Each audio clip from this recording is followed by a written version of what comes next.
a continuar con el tema que hemos venido tratando desde hace 2 miércoles. Hemos hecho un paréntesis. Usted sabe que hay gente que le dice a uno, por favor, un paréntesis, pero se demoran tanto que uno dice, eso no es un paréntesis, sino un corchete. Entonces yo creo que hemos venido haciendo ya no un paréntesis, sino un corchete. Pero esto significa bendición porque estamos aprendiendo y de tiempo en tiempo hay que refrescar muchos aspectos importantes que tienen que ver con el último tiempo. Y es que estamos viviendo el último tiempo. Dígale que está a su lado, estamos viviendo el último tiempo. Ya usted sabe lo que dice la palabra de Dios allá en Mateo. Eso lo hemos leído la semana pasada, lo leíamos en Mateo 24, versículo 32. Dice: de la higuera aprended la parábola. Cuando ya la rama está tierna y brotan las hojas, sabed que el verano está cerca. Así también vosotros, cuando veáis todas estas cosas, conoceréis o conoced que está cerca, a las puertas. De cierto os digo que no pasará esta generación hasta que todo esto acontezca. Jesús estaba diciendo aquí que teníamos, obviamente cuando nosotros hablamos de las señales del último tiempo, Jesús habló de algunas cosas que nos hablarían del último tiempo. Si usted lee Mateo 24, usted va a encontrar cómo Jesús habló de esas cosas que en los últimos tiempos serían evidentes. Y de hecho ha sido evidente porque se ha aumentado de una manera vertiginosa los impactos a nivel local y mundial que han generado en la gente una gran desazón, una gran incertidumbre. La gente, y fíjese que Chávez se murió ayer. Eso tiene algo que ver, seguramente, porque quiero decirle algo. Usted puede, detrás de la figura de Chávez, decir, hombre, es un personaje, pero no, óigame bien, Chávez, cuando teníamos el conflicto colombo-venezolano, teníamos que tener en cuenta que el pueblo de Venezuela, ¿cierto? El gobierno de Venezuela se alió con gente que potencialmente son personas peligrosas a nivel mundial. Norcorea dijo esta semana que le da mucha pena, pero que ella va a comenzar otra serie de lanzamientos de misiles y todo lo demás. El gobierno de los Estados Unidos, que tienen un asiento permanente en el Consejo de Seguridad de las Naciones Unidas, dijeron esta semana también: bueno, como usted haga algo allá, nosotros nos reservamos el derecho de tomar represalias. Y en esta semana el mundo está en una incertidumbre en relación a eso. Y bueno, detrás de Chávez había un bloque, ¿cierto? Y detrás hay otro bloque de aquel lado. Y recuerde que en los últimos tiempos ya las guerras serán de carácter continental. Si usted lee la Biblia en Apocalipsis, usted se dará cuenta que el tercer ángel, el segundo ángel, que el segundo sello más bien es un caballo que hace referencia a una guerra. Y las guerras de la Biblia, del Apocalipsis, no son como las guerras que hoy día se libran o se libraban en la antigüedad, sino que serán guerras de orden continental. Entonces, bueno, fíjese que Chávez se murió. ¿Cuándo se murió? No se sabe, hermano, usted no puede decir eso. No puede usted decir cuándo se murió, pero bueno, ayer dijeron que se había muerto Chávez. Y fíjese, para hablar un poquito, estamos hablando de profecía, ¿cierto que sí? La Biblia dice: en parte hablamos y en parte profetizamos. Resulta que el señor Chávez dijo, Nuris, tenemos el video de cómo él dijo, fíjese, él estaba hablando, lo que usted dice con su boca, dice la Biblia, la vida y la muerte están en el poder de la lengua. Chávez hace algún tiempo dijo que él solamente iba a ser presidente hasta el año 2013, pues bueno, se cumplió. Vamos a ver ese video. Habrá elecciones en el 2006, si las circunstancias lo permiten. Yo seré candidato a la presidencia de la República para el nuevo periodo de 6 años más, hasta el 10 de enero del 2013.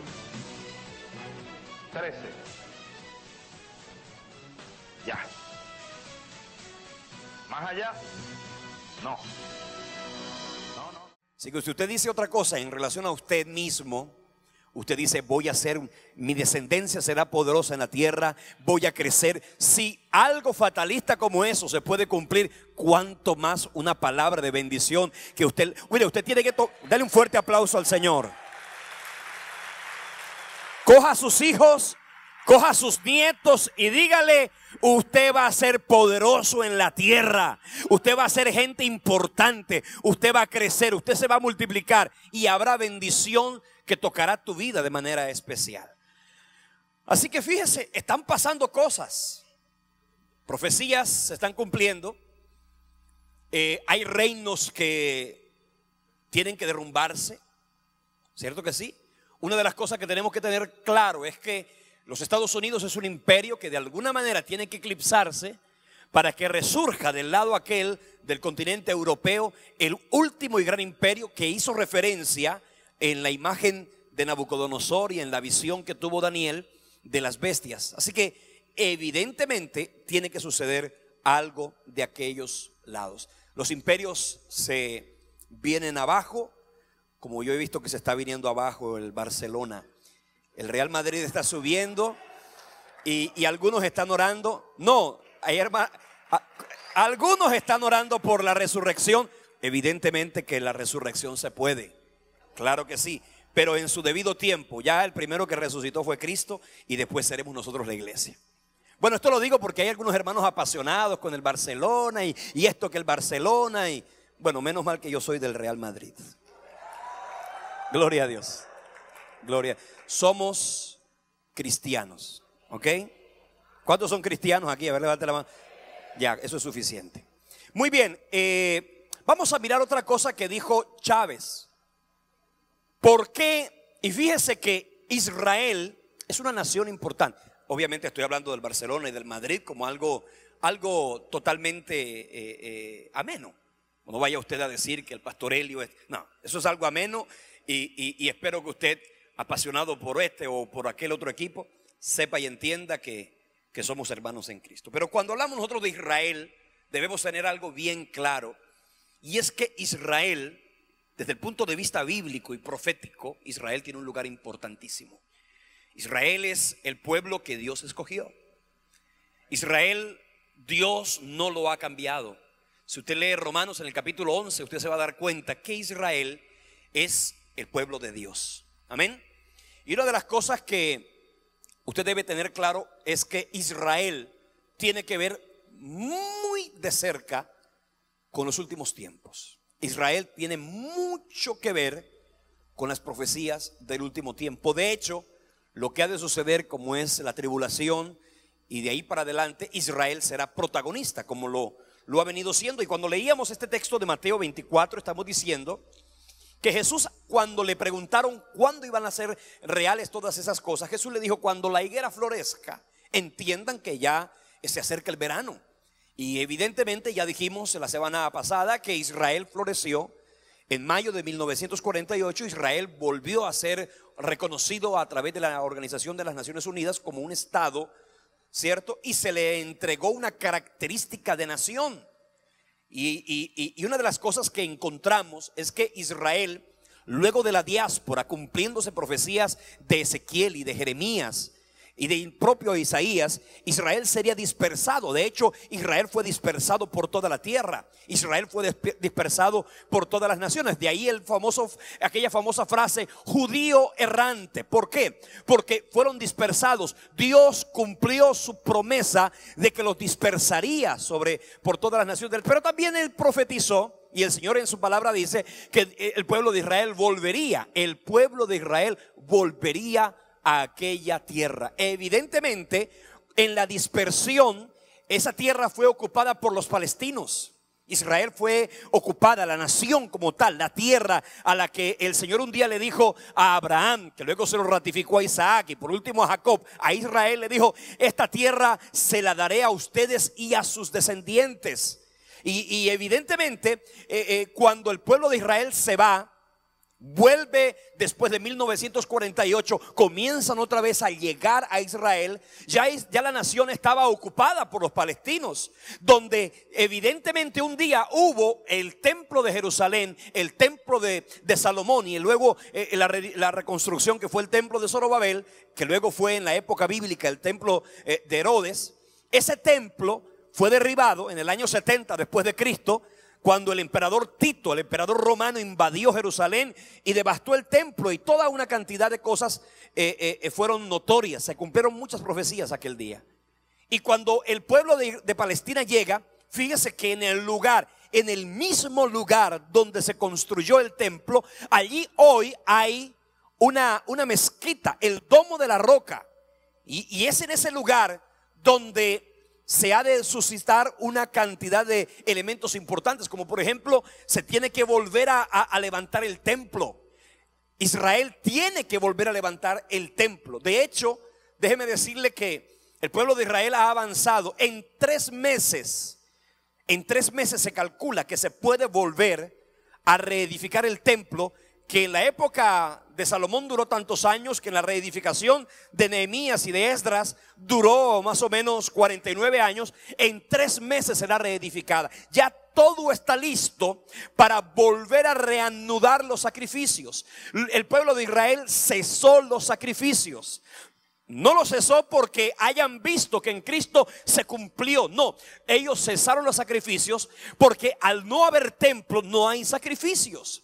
Y una de las cosas que va a suceder es que Israel tiene que reconstruir su templo para reanudar los sacrificios, para que se cumpla la profecía de Daniel capítulo 9 del 24 al 27, cuando dice: y a la mitad de la semana hará cesar el sacrificio, lo cual quiere decir que el sacrificio se habría que reanudado. Los sacrificios se habían reanudado, y el pueblo de Israel, los judíos, tienen todo plenamente. La vaca alazana ya está siendo ¿cómo se dice aquí?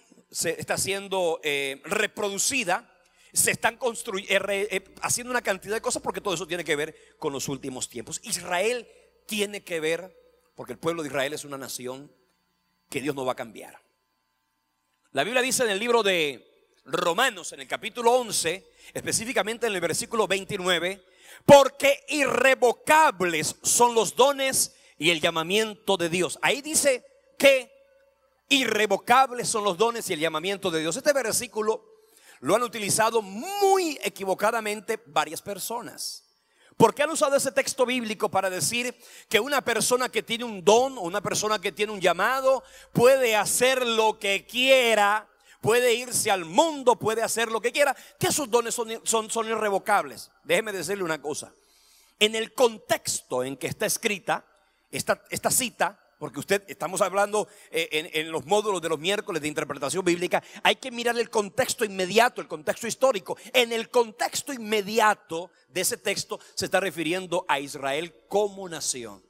Por lo tanto, lo que Dios está diciendo es que Él no va a cambiar a Israel. Es la nación, y evidentemente Israel tiene un lugar importante dentro de la profecía bíblica.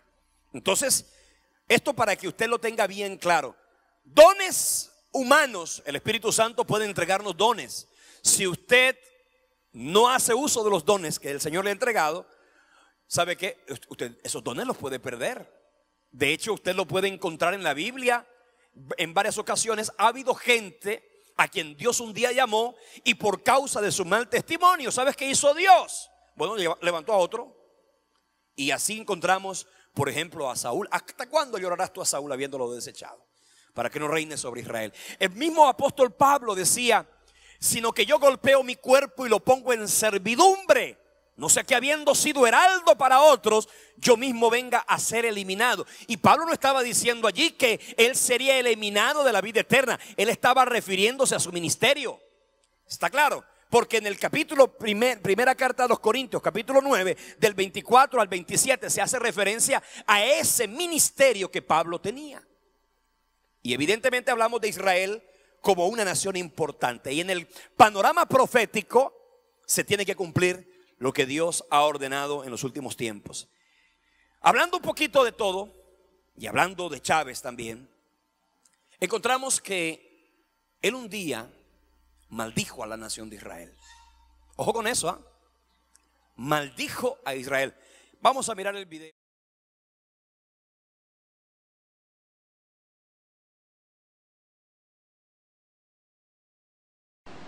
Por ellos, Estados Unidos o sus aliados, Israel,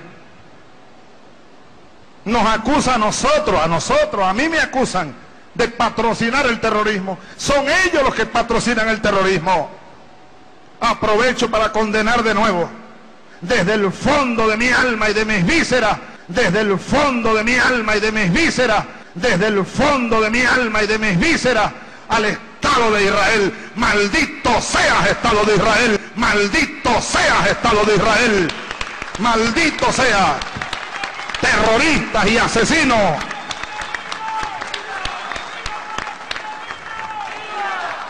Y viva el pueblo palestino. ¡Viva! Pueblo heroico, pueblo bueno. La Biblia dice: bendeciré a los que te bendijeren, y a los que te maldijeren, maldeciré. Fíjate, él dijo: maldigo a Israel desde lo más profundo de mis entrañas. Pues bien, ese asunto hizo metástasis. ¿Quieren saber de dónde vino el cáncer? De una maldición proferida contra el pueblo de Dios. La Biblia dice: ninguna arma forjada contra ti prosperará, y Dios condenará toda lengua que se levante contra ti en juicio.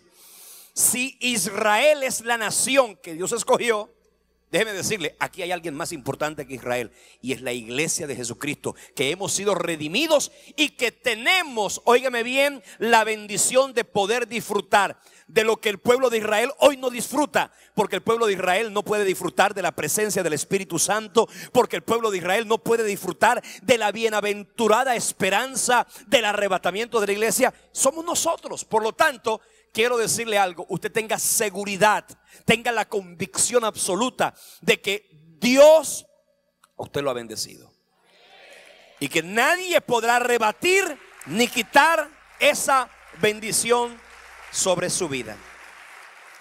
Dicho lo anterior, vamos entonces a leer lo que la palabra del Señor nos enseña en Primera Tesalonicenses capítulo 4. Ahí encontramos esa expresión del apóstol Pablo cuando hace referencia ya a el arrebatamiento de la iglesia. Primera Tesalonicenses capítulo 4 versículo 16. La palabra de Dios dice: porque el Señor mismo, con voz de mando, con voz de arcángel y con trompeta de Dios, descenderá del cielo. Y los muertos en Cristo, ¿qué pasará? Resucitarán primero. Luego nosotros, los que vivimos, los que hayamos quedado, seremos arrebatados juntamente con ellos en las nubes para recibir al Señor en el aire, y así estaremos siempre con el Señor. ¿Cuántos esperan que esta palabra se cumpla pronto? Amén. Dale un fuerte aplauso al Señor Jesucristo. ¿Cómo será esto? Hermano, es un misterio. Primera a los Corintios capítulo 15 versículo 51 dice así: he aquí os digo un misterio, no todos moriremos, pero todos seremos transformados. En un momento, en un abrir y cerrar de ojos, a la final trompeta, porque se tocará la trompeta, y los muertos serán resucitados. ¿Cómo? Incorruptibles. Porque es necesario que esto corruptible se vista de incorrupción y esto mortal se vista de inmortalidad. Y cuando esto corruptible se haya vestido de incorrupción y esto mortal se haya vestido de inmortalidad, entonces se cumplirá la palabra que está escrita: sorbida es la muerte en victoria. ¿Dónde está, oh muerte, tu aguijón? ¿Y dónde, oh sepulcro, tu victoria? Esta palabra es una perfecta concatenación con el texto que leíamos de la primera carta a los tesalonicenses. En consecuencia, cuando nosotros hacemos referencia al arrebatamiento de la iglesia, debemos saber que en el devenir, porque estamos en una dispensación hermosa que es la dispensación de la gracia, esta dispensación de la gracia es como un paréntesis dentro del panorama profético de Dios. Ojo con esto. La profecía que hablábamos la semana pasada y que de alguna manera hoy vamos a desglosar, que hace referencia al último tiempo, es la profecía que se encuentra en el libro de Daniel, capítulo 9, versículos 24 al 27. ¿Usted la leyó ya? Daniel capítulo 9, versículos 24 al 27. Ahí usted va a encontrar lo que la palabra de Dios dice y lo podemos leer de la siguiente manera. Dice: 70 semanas están determinadas sobre tu pueblo y sobre la santa ciudad. ¿Cuántas semanas?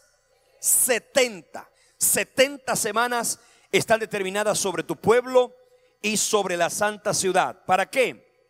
Para expiar la iniquidad, para terminar la prevaricación, poner fin al pecado, expiar la iniquidad, traer la justicia perdurable, sellar la visión y la profecía. Es decir, cuando dice sellar la visión y la profecía, está diciendo cuando ya se cumpla toda la profecía, ya después de allí no es necesaria más profecía.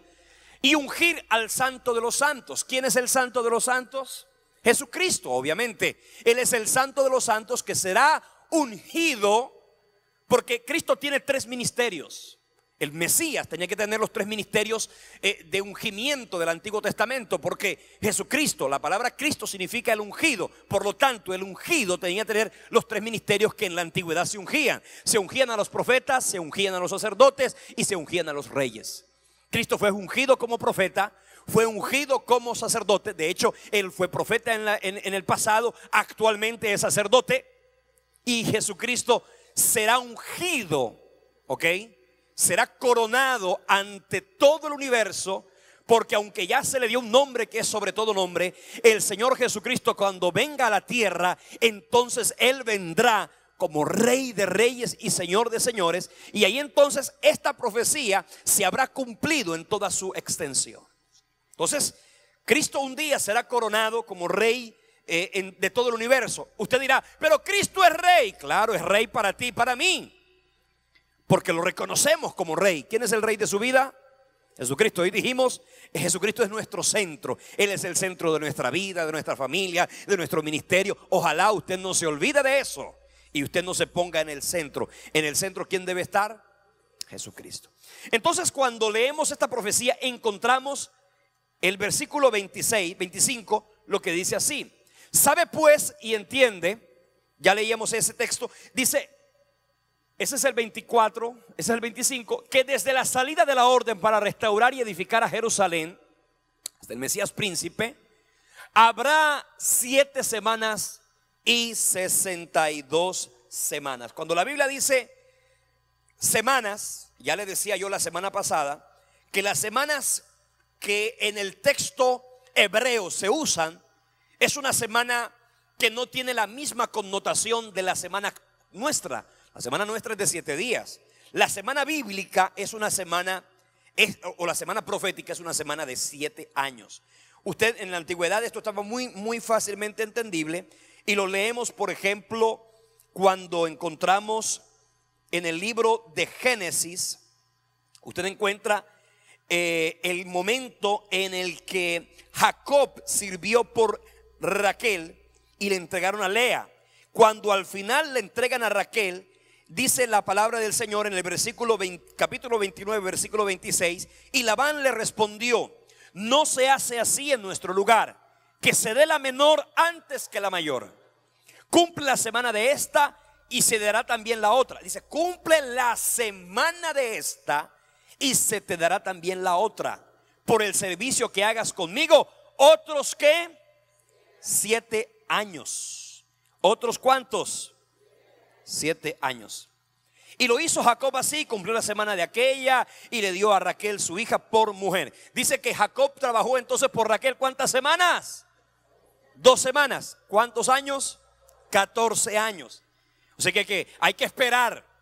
Hoy los novios no quieren esperar. Hoy los novios quieren la pruebita de amor. Usted sabe, la pruebita de amor del mundo es muy diferente a la pruebita de amor de la palabra.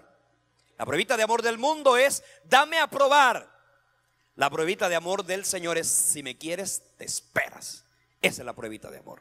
Fíjense que usted encuentra en el versículo 20: y sirvió Jacob por Raquel 7 años y le parecieron como pocos días. ¿Por qué qué?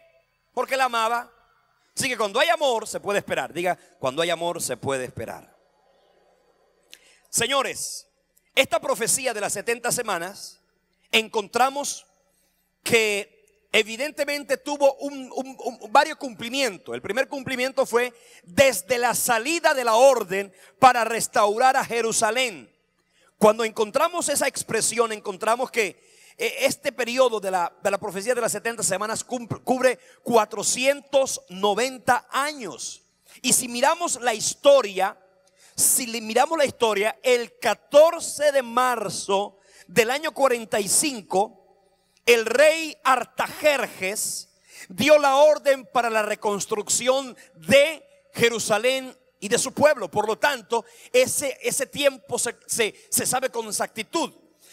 Para hablar de, dice 7 semanas, 7 por 7, 49, más o menos 49 años duró la reconstrucción del templo y de la ciudad de Jerusalén. Y luego vendría otras 68 semanas. 69, la primera ya cumplida. Luego viene la parte del cumplimiento de las otras semanas, 7 semanas y 62 semanas, para referirse entonces a 69. ¿Cuándo se cumplió? Bueno, eso se cumplió exactamente cuando Jesucristo entró a Jerusalén, el primer día de la semana, exactamente el 6 de abril del año 32 después de Cristo. Ese 14 de marzo fue que se cumplió. Entre el 14 de marzo y el 6 de abril fue que se cumplió esa semana. Es decir, Jesucristo cumplió, dice, desde la orden para restaurar a Jerusalén hasta el Mesías príncipe, habrá 7 semanas y 62 semanas, para decir que equivale a 69 semanas. Es decir, que ya las 69 semanas se cumplieron.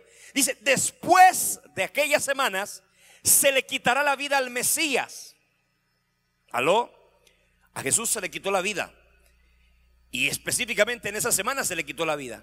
Se le quitará la vida al Mesías, mas no por sí.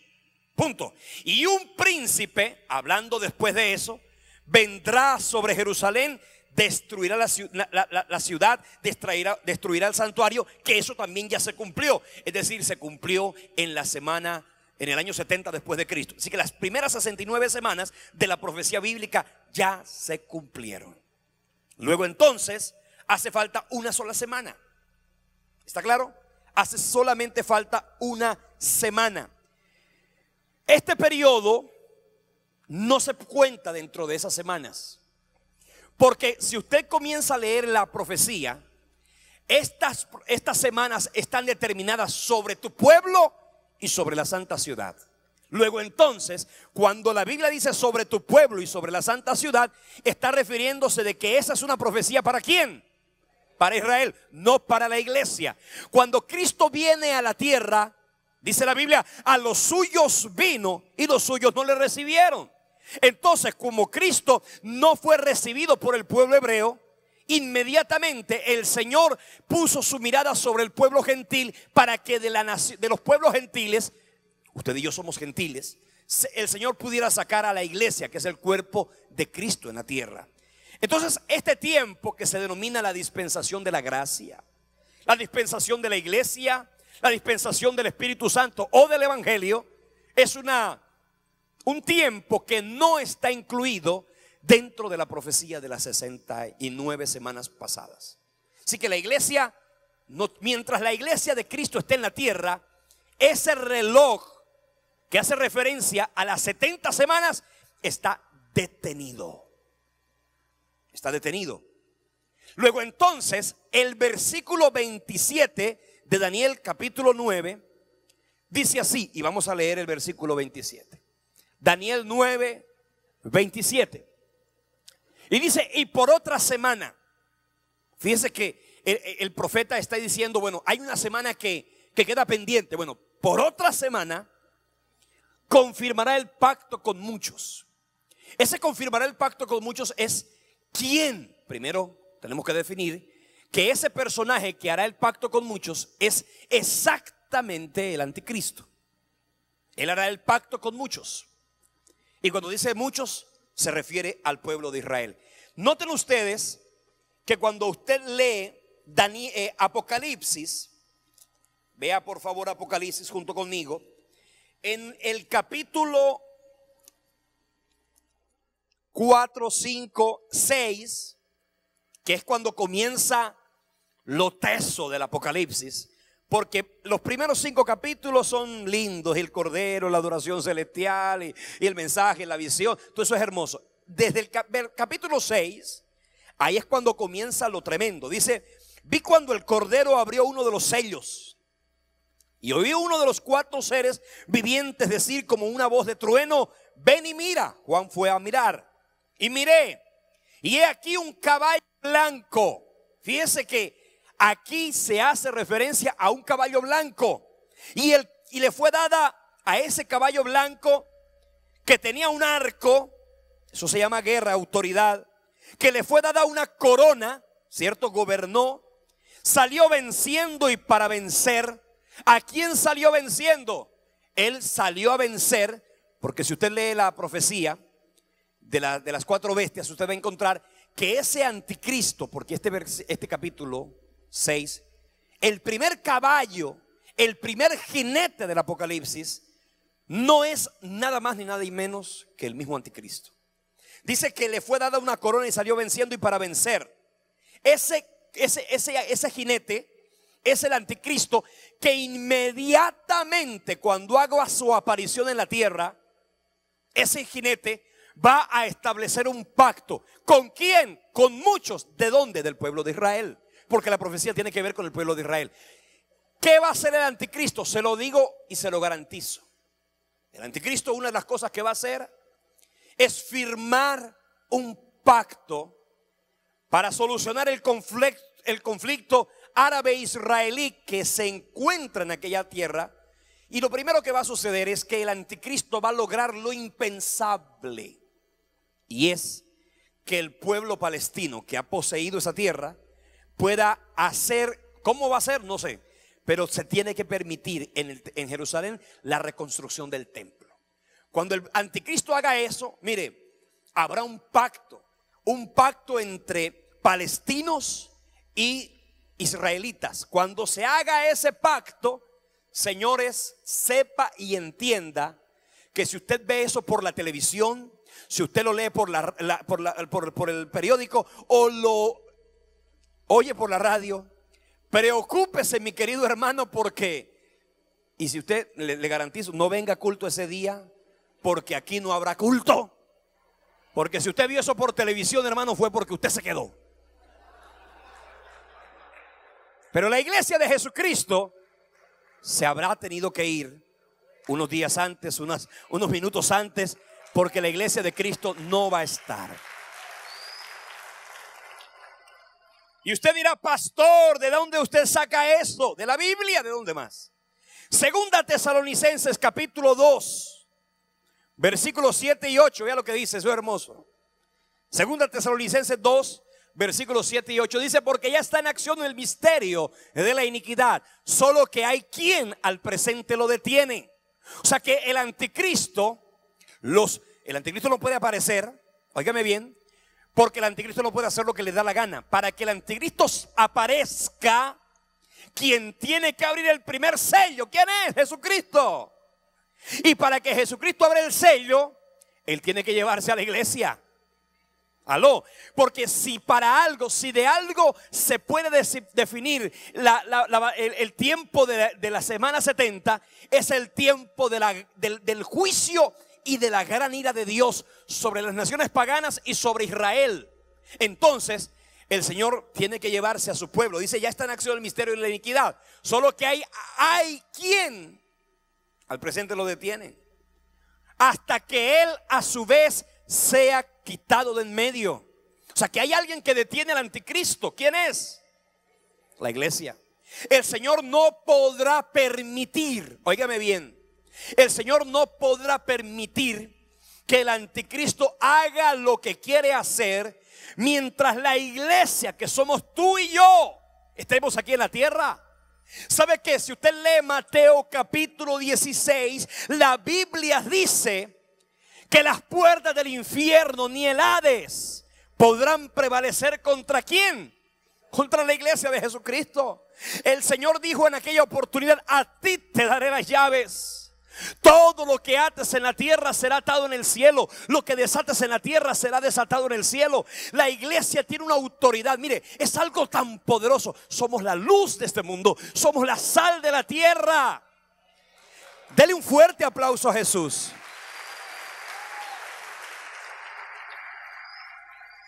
Y repito esto: cuando la Biblia dice de la iglesia, le dije la semana pasada que cuando el Señor venga por su iglesia, Él vendrá por los suyos.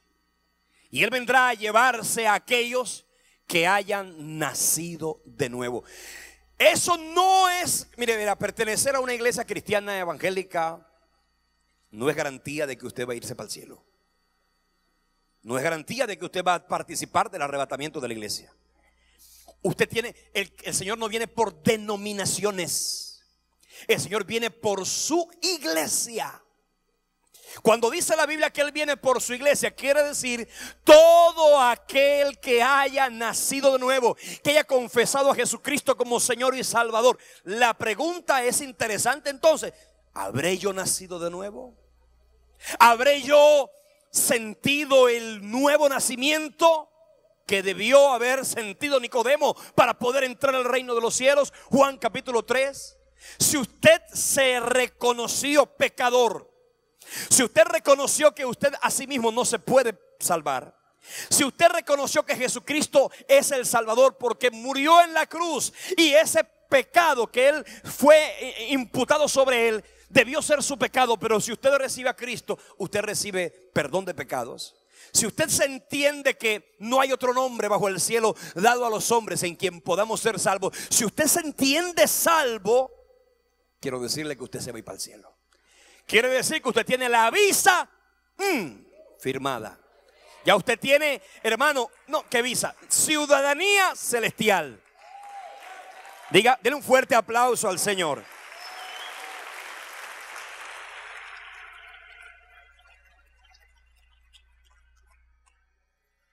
Entonces, hermano, mira lo que el hermano Carlos Bisbal hablaba de eso. Me encantó cuando él predicó de eso. Y él hablaba de que somos expendedores del evangelio. Somos reconciliadores. ¿Se irán algunos católicos? Seguramente. Claro que sí. Porque cuando alguien se ha entendido nacido de nuevo, ese que se ha entendido nacido de nuevo, la Biblia dice que todo aquel que en él creyere no será avergonzado. Y si alguien reconoció, no que creyó en Dios, porque hermano, eso no es suficiente. Ay, que yo creo en Dios. Los demonios también. Y tiemblan, dice Santiago. Entonces no se trata únicamente de creer, se trata de nacer de nuevo. Entonces es importante. Si usted no ha nacido de nuevo y está esta noche aquí, no se vaya así. ¿Qué tal que el arrebatamiento sea esta noche? Al final usted se viene aquí adelante y dice: oiga, pastor, yo no he nacido de nuevo. Entonces vamos nosotros a expedirle un certificado de nacimiento espiritual cuando usted reciba a Jesús en su corazón. Entonces, cuando la iglesia sea quitada, porque dice la Biblia, el misterio de la iniquidad no podrá ejercer su función mientras tanto la iglesia esté sobre la tierra. Entonces, esto que estábamos mencionando es algo que definitivamente es maravilloso. Ahora, la iglesia es llevada al cielo. La iglesia es arrebatada. Esa palabra arrebatamiento significa arpaxo. Ese fue el término que utilizó Pablo aquí en 1 Tesalonicenses capítulo 4. Arpaxo, que significa tomar por la fuerza. Así que el Señor vendrá, nos tomará, y como dijo el escritor, subiremos al cielo. Jesús no viene a la tierra. Jesús nos espera en el cielo. Él toca la trompeta. No es un ángel, es Jesucristo quien toca la trompeta. Y cuando la trompeta suene, hermano, si usted está durmiendo, se va a despertar. Y usted será transformado. ¿Cómo? En un momento, dice la Biblia, en un abrir y cerrar de ojos.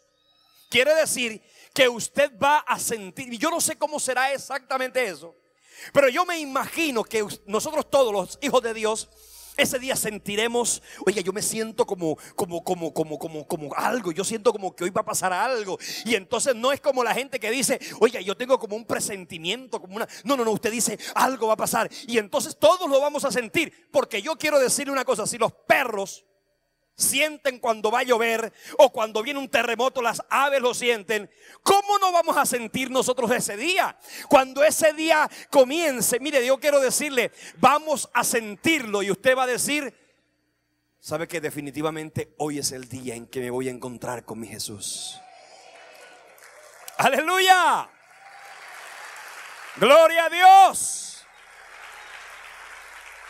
¿Cuántos se quedarían contentos si Cristo viniera esta noche? ¿Cuántos se quedarían contentos? Hermano, el que se quede no se queda contento. O sea, ¿cuántos nos iríamos contentos si Cristo viniera esta noche? Dele un fuerte aplauso a Jesucristo.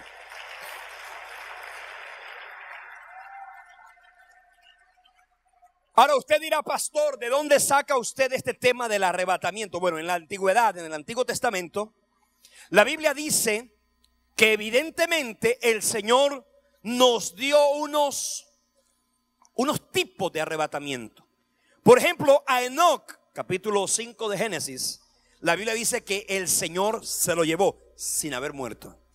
A Elías, segundo libro de Reyes 2:11, la Biblia dice que Elías fue llevado al cielo como en un torbellino. Es decir, eso fue un arrebatamiento. Eliseo, que estaba por ahí, se quedó un poco estupefacto. De hecho, el mismo Juan, en el libro del Apocalipsis encontramos, cuando estaba en la isla de Patmos, que Juan prácticamente sintió un arrebatamiento, porque él fue llevado a poder disfrutar y poder ver lo que iba a suceder en el cielo y lo que iba a suceder en la tierra en esa última semana, la 70ª semana de Daniel. Cuando leemos eso, encontramos que definitivamente Dios siempre en la historia de la Biblia, Él siempre ha guardado a sus hijos. Si la semana 70 es una semana de juicio, el Señor tiene que guardar a sus hijos. Guardó a Enoc y a su familia del juicio sobre la tierra. Guardó a Rahab, aquella ramera que se reconoció. Guardó a Lot, escúcheme bien, de lo que pasaría en Sodoma y Gomorra. Quiere decir que a ti y a mí el Señor también nos guardará y nos llevará. Ahora, ¿qué va a suceder primero? La Biblia dice que cuando leemos, dice así, ese día, cuando el Señor Jesucristo haga su aparición, cuando se toque la trompeta, lo primero que dice, los muertos en Cristo resucitarán primero. Quiero decirle algo. Los primeros que resucitan son ¿quiénes? Los muertos, los hijos de Dios, los nacidos de nuevo, los que hayan muerto. Dice 1 Corintios 15:20, mas ahora Cristo ha resucitado de los muertos, primicia de los que durmieron es hecho, porque por cuanto la muerte entró por un hombre, también por un hombre la resurrección de los muertos. Porque así como en Adán todos mueren, también en Cristo todos serán vivificados. Pero dice aquí, usted quiere darle un fuerte aplauso al Señor, hágalo. Pero aquí el apóstol Pablo dice, pero señores, esto no es en desorden, esto tiene un orden. Y ahí dice, pero cada uno en su debido orden. Cristo las primicias. Cuando Pablo estaba hablando el primero de los Corintios 15, el texto completo de ese capítulo tiene que ver con la resurrección. Y lo dice aquí, la resurrección tiene un orden. Y dice, las primicias es Cristo. Cristo es la primicia de la resurrección. Le recuerdo algo que ya lo he dicho varias veces, pero no está de más repetirlo. Nadie, absolutamente nadie ha resucitado. El único que ha resucitado se llama Jesucristo. Todos los demás personajes de la Biblia que usted vio que hubo un milagro, no fue resurrección. Lo que sucedió fue que volvieron a la vida. Porque no es lo mismo resucitar que volver a la vida. ¿Quién vuelve a la vida? Hombre, volvió a la vida. Y a usted con Lázaro volvió a la vida. Pobre Lázaro se murió 2 veces. ¿Usted se imagina esa experiencia tan desagradable? De hecho, cuando Lázaro volvió a la vida, lo querían matar, porque sabían que era un tremendo testimonio del poder de Dios. Cuando Jesús resucitó, dice que varios de los que estaban en los sepulcros se abrieron. ¿Usted se imagina? Eso fue algo impactante.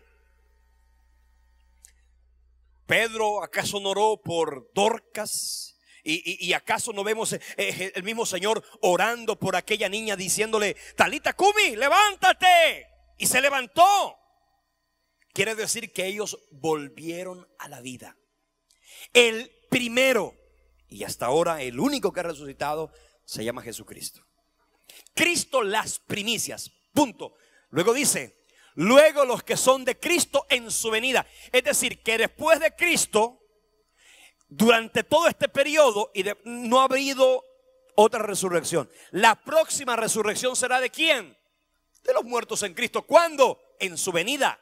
Si cuando Cristo venga por su iglesia, el día de su venida es cuando se da aquella maravillosa resurrección. Y dice, luego el fin. Ahora viene la segunda resurrección, porque habla de 3 resurrecciones. La de Cristo, los que son de Cristo, y luego el fin. Cuando entregue el reino al Padre. Cuando haya suprimido todo dominio, toda autoridad y toda potencia. Eso es después del milenio.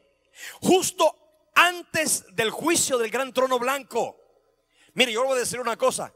Cuando la Biblia dice los que son de Cristo en su venida y luego el fin, esa resurrección del fin, la Biblia la denomina la segunda resurrección. Esa segunda resurrección, que sería la última, sería para condenación. El mismo profeta Daniel dijo, muchos de los que duermen en el polvo de la tierra serán levantados, unos para vida eterna y otros para vergüenza y confusión perpetua. Quiere decir, hermanos, quiere decir que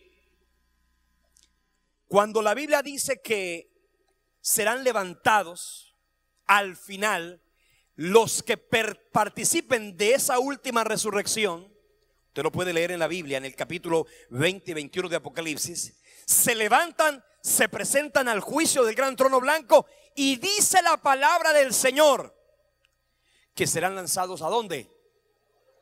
Al lago de fuego. Hermanos, Dios es un Dios de amor, de eso no nos quepa la menor duda. Pero también, así como el esposo cerró la puerta y las vírgenes insensatas no pudieron entrar, déjeme decirle, llega un momento que el periodo de la gracia se va a cerrar. El periodo de la gracia, ¿cuándo termina? Cuando Cristo venga por su iglesia. Porque luego viene un periodo que es el periodo de la tribulación. ¿Habrá salvación en la tribulación? Sí. Pero esa salvación es muy costosa. La de ahora es gratuita. Usted se entrega a Cristo, yo recibo a Jesús en mi corazón, usted vive como discípulo de Jesús. Pero la otra la otra salvación de la tribulación, hermano, será a precio de vida. ¿Por qué? Porque para que usted reconozca a Cristo en su corazón y lo reconozca como Señor y Salvador, usted tendrá que levantarse en contra nada más ni nada menos que el mismo anticristo. Y por haber hecho eso, la Biblia dice en el capítulo 13 de Apocalipsis que lo mínimo que le va a pasar a usted es que le van a cortar la cabeza. Entonces, déjeme decirle, hermano, eso es complicado. Por eso hoy es fácil. Usted viene, recibe a Cristo. Para nosotros fue fácil. Jesucristo dijo, mi yugo es fácil y ligera mi carga. Pero déjeme decirle, llegará un momento en que la puerta se cierra. Buscad a Dios mientras pueda ser hallado. Dice, llamadle en tanto que está cercano. La gracia ha hecho a Dios cercano. Pero así como terminó la dispensación de la ley, terminará la dispensación de la gracia. Y cuando la dispensación de la gracia acabe, hermano, yo no me quiero imaginar. Eso va a ser tremendo. Por eso, hermano, conságrese a Dios. Ahora hágalo. Ahora predíquele a su familia. Si usted tiene salvación en Cristo, predíquele con sentido de urgencia. Usted predíqueles. Usted no es responsable de que ellos se conviertan. Usted sí es responsable de predicarles. Usted predíqueles. ¿Quién sabe si en el último momento, óyeme, esa palabra surte efecto? Porque la palabra de Dios se siembra. Es la semilla que dará fruto seguramente en algún momento. Entonces hay gente que de alguna manera se ha rehusado a tu predicación. Algunos familiares tuyos se han rehusado a tu predicación porque ellos han entendido el concepto de cristianismo con un concepto de religión. Y yo no cambio de religión. Y usted ve a la gente en las casas: aquí somos fulanos de tal, no cambiamos de religión, no insista, ¡pum! Pero si ellos supieran, ojalá hubieran venido el domingo que estuvimos predicando, que esto no es religión, que esto es una intimidad, esto es nuevo nacimiento, esto es entregarse a Cristo, eso es disfrutar de la vida eterna, eso es vivir la vida abundante que Jesús predicó.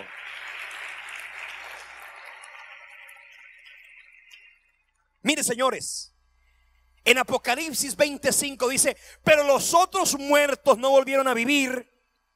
La muerte, la resurrección segunda, hasta que se cumplieron 1000 años. Esta es la primera resurrección. Bienaventurado el santo que tiene parte en la primera resurrección. La segunda muerte no tiene potestad sobre ellos, sino que serán sacerdotes de Dios y de Cristo y reinarán con él 1000 años. Entonces fíjese que hay dos resurrecciones, aparte de la de Cristo: del pueblo de Dios y también la resurrección de los impíos. Cuando hablamos del pueblo de Dios, dice los que son de Cristo. Cuando dice los que son de Cristo, significa que el Señor vendrá por su iglesia, los nacidos de nuevo. Pero dice también los que son de Cristo. Y aquí quiero hacer esta referencia. Quiero que usted piense en esto por un instante. Cuando dice la Biblia los que son de Cristo, ¿a quién se refiere? Quiero decirle algo: evidentemente a todo aquel que ha nacido de nuevo, que ha reconocido a Jesucristo como Señor y Salvador. Pero también quiero decirle una cosa: ese día el Señor vendrá, por ese día, en ese momento, el Señor vendrá. Por ejemplo, le voy a hacer esta pregunta a Pablo. Vamos a meter a Pablo. ¿En dónde metemos a Pablo? Pablo, Saulo de Tarso, ¿era gentil? No. Porque Saulo de Tarso dice: circuncidado el 8º día, del linaje de Israel, de la tribu de Benjamín, hebreo de hebreos, en cuanto a la ley fariseo, en cuanto a celo perseguidor de la iglesia, en cuanto a la justicia que es por la ley irreprensible. Filipenses capítulo 4. Cuando usted lee eso, Pablo se consideraba como judío, pero también Pablo se consideró un cristiano. Y fíjese que Pablo era un judeo cristiano. ¿Por qué? Porque pertenecía al judaísmo, pero había aceptado a Jesucristo como el Mesías. Así que los judíos que hayan recibido a Jesucristo como el Mesías tendrán la misma oportunidad. Porque cuando usted lee el apóstol Pablo, él no dice: y luego cuando él habla del arrebatamiento de la iglesia, él se mete ahí, quiere decir que cuando Cristo venga por la iglesia, va a venir por los gentiles que hayan reconocido a Cristo como Señor y Salvador, pero también por los judíos que se hayan vuelto a Jesús y le hayan recibido como Señor y Salvador. Así que este es un privilegio que tienen aquellos que encuentren y entreguen su vida a Jesucristo. Entonces, ¿por qué habrá rapto? Porque la Biblia lo dice. Rapto, arrebatamiento, usted lo puede llamar de cualquier manera, es exactamente correcto. Cuando nosotros hablamos de ese periodo de tribulación, decimos que será un tiempo de ira, será un tiempo de juicio, y la Biblia nos indica que la iglesia ha sido librado por Cristo de esta naturaleza. Todos los seres humanos tienen que ser juzgados. Todos los seres humanos tienen que ser juzgados, porque todos tienen que ver al Padre como juez. Ahora, hay algunos que verán a Dios después del milenio, lo verán como ¿quién? Como el juez severo, ¿cierto? Porque es el juicio del gran trono blanco. El que comparezca a ese juicio, hermano, le van a leer la cartilla y le va a decir por qué es que está condenado. Pero el juicio nuestro, ¿cuándo va a ser? El juicio nuestro ya fue. ¿Dónde? En la cruz del Calvario. Así que nuestro juicio ya fue. Si usted se entrega a Cristo, la Biblia dice en Colosenses que Cristo anuló el acta de decretos que nos era contraria, la quitó de en medio y la clavó en la cruz. Y dice que allí en la cruz del Calvario exhibió a los principados y a las potestades. Mire, le voy a decir esto. Cristo triunfó sobre Satanás en la misma cruz. Oye, qué interesante, ¿ah? Allí como lo pinta la religión tradicional, clavado en la cruz, vapuleado, herido, lacerado, humillado, ahí en esa cruz muerto. Dice la palabra que Satanás fue derrotado. Y Satanás no sabía eso, porque dice la primera carta a los Corintios: si los príncipes de este mundo hubieran entendido la sabiduría oculta, jamás habrían crucificado al Señor de gloria. Satanás no sabía. ¿Sabe por qué Satanás crucificó a Jesucristo? Porque se cumplió la profecía de Génesis 3:15, indudablemente. Pero también porque Satanás presumió que en algún momento de su historia había contaminado la semilla. Si Jesucristo hubiera cometido un solo pecado, él mismo se hubiera corrompido. Pero Satanás no sabía eso. Por eso lo tentó una y otra vez. Pero Jesucristo se mantuvo puro, sin pecado. Quiere decir que cuando él fue a la cruz, cuando él estaba en la cruz, por eso el apóstol Pablo habla del aguijón. Así que el aguijón, la muerte tenía un aguijón. Oiga bien. Como las abejas, como las avispas tienen un aguijón. Las abejas y las avispas pueden picar una sola vez y después que no tengan aguijón se mueren. Quiero decirle una cosa: la muerte tenía un aguijón. Podía picarle a cualquier persona porque todos nacimos con una naturaleza de pecado. Romanos 3:23 dice: porque justo no hay ni a un uno. Mire, solamente había una sola persona en toda la historia, en todo el universo, a la que la muerte no le podía picar. Era Jesucristo. Pero resulta que la muerte, sierva de Satanás, le picó a Jesucristo. La muerte se quedó sin aguijón, no tuvo efecto sobre Jesús y por eso no lo pudo retener. Y dice la palabra de Dios que por eso resucitó. Fíjese, hermano, si usted entiende esto, usted se consagra con mayor profundidad. Porque escuche, cuando Pablo se levantaba y le decía: ¿dónde está, oh muerte, tu aguijón? Eso es como que usted cogiera un león y ya usted sabe que no tiene dientes.